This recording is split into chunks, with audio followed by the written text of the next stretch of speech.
This video is about factoring a quadratic equation that is x squared plus bx plus c. So when we're factoring, we need to identify the b and c values.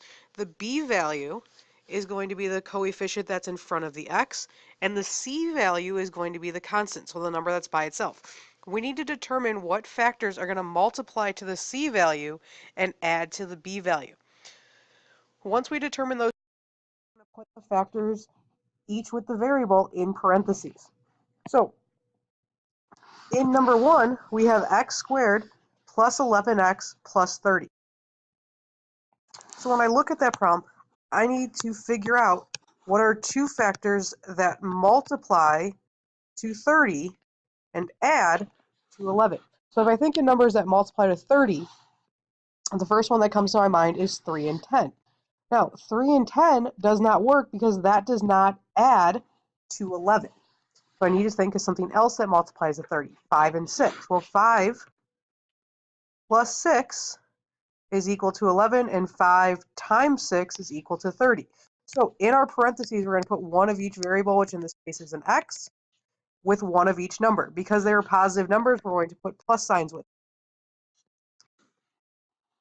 Number 2, we have x squared plus 5x plus 4. So our c value is 4, so we need to multiply to 4, and we need to add to 5. So when I think of numbers that multiply to 4, 2 and 2 multiplies to 4, but it doesn't add to 5. Another factor of 4 is 1 and 4. Those multiply to 4, but add to 5. So I'm going to have x plus 1 times x plus 4 in parentheses. Number 3, x squared minus 6x plus 8. So before we used to have two positive numbers because we were multiplying to a positive and adding to a positive. This time, we're going to multiply to a positive, but we're going to add to a negative 6. So if you're adding to a negative number, but multiplying to a positive, that means both of the numbers need to be negative. So what are two numbers that multiply to 8 and add to negative 6? Well, I know two numbers that multiply to 8 would be negative 2 and negative 4. And in this case, they both add to negative 6. So I would have x minus 2 times x minus 4. This time, because both numbers were negatives, there's negatives in the parentheses. Number 4, our c value is 32, so we need to multiply to 32 and add to negative 12. So if we're adding to a negative number but multiplying to a positive, again, we need two negative numbers. So what are two numbers that multiply to 32? We have 2 and 16.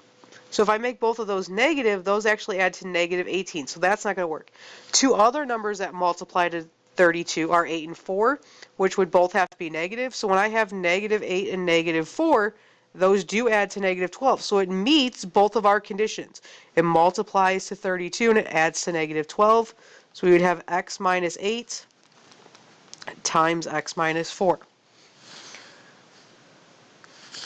Number 5, x squared minus 13x minus 30. So this time, we are multiplying to a negative 30, and we're adding to a negative 13. When you multiply to a negative number, remember that we always have one of each sign, one positive number and one negative number. So in this case, if we're adding to a negative number, our bigger number is going to be the negative. So two numbers that multiply to 30, we have negative 15 and 2. This meets both conditions because it multiplies to negative 30 and adds to negative 15, or to negative 13.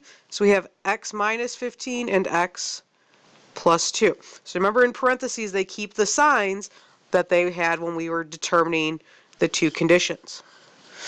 Number 28. This time we are multiplying to a negative 28 and adding to a positive 3. So what numbers multiply to negative 28 and add to positive 3? This time the bigger number is going to be the positive because I'm adding to a positive number. So two numbers that multiply to negative 28 would be 7 and negative 4.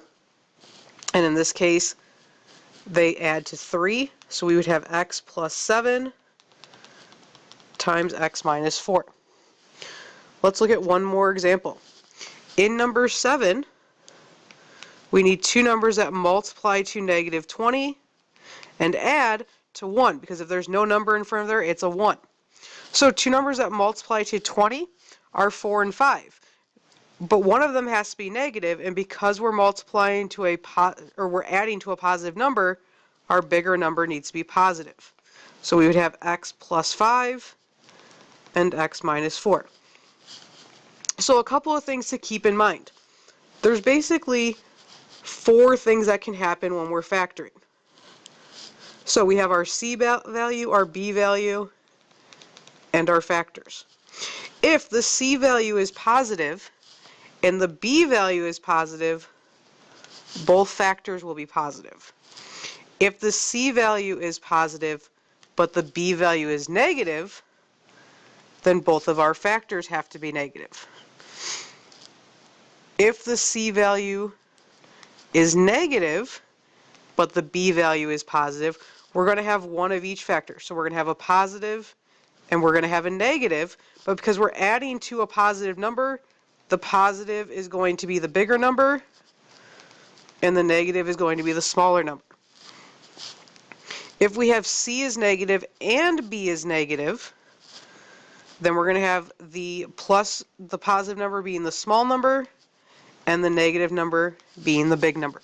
So these are just a couple of helpful hints to help us as we are factoring.